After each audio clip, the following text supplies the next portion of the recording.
That's the question. Because if you really look at from 2005 to 2008, he was groomed to be the next Michael pretty much. He had the dance moves. He had the nice little kid songs at the time. He was doing not bubble gum, but chewing gum commercials. He was doing movies. He was one of the nicest dancers out there. Chris had he had the whole package. And that night where he laid the smack down on Rihanna, that changed his whole life. And he went from being the next MJ to pretty much being this generation Bobby Brown. And it lowered his stock. The talent was always there.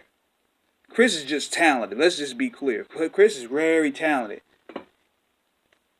Like that Fan of a Fan mixtape with Tyga, those guys have great chemistry. That was one of my favorite mixtapes from that summer.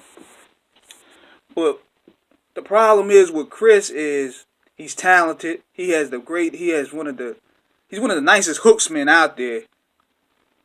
And he can actually write some great songs. But the problem is, number one, he doesn't have that standout album that stand out in the test of time. If you really listen to a lot of Chris's albums, they basically sound like a bunch of put-togethers. Then he tries to go out of his element. He tries to rap. He tries to do trance music. He tries to do pure R&B. He tries to go ratchet. He tries too hard to do everything. And that kind of lowers his stock to me. And plus, all those features, all those rappers featured on his product, it kind of lowers his standing.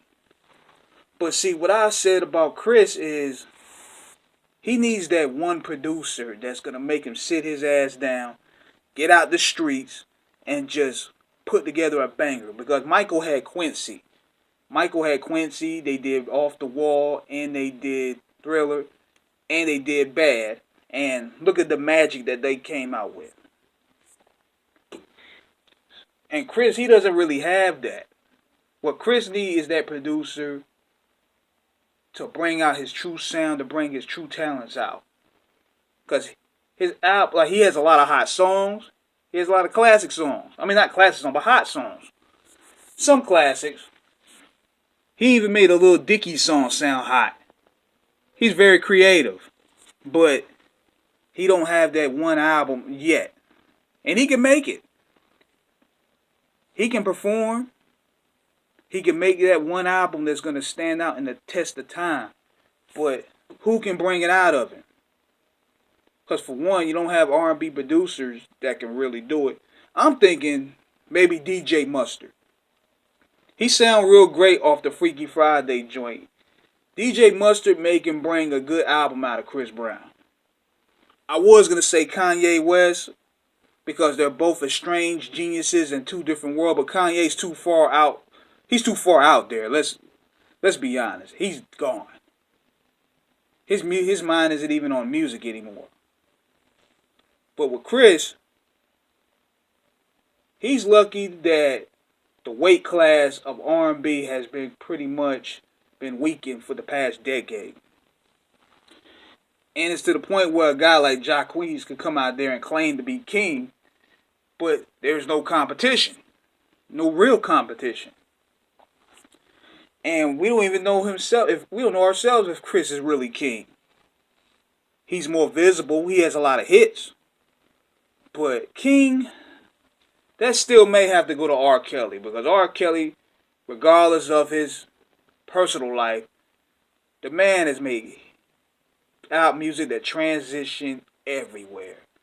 He made the most ratchet, most ignorant music sound demonically seductive.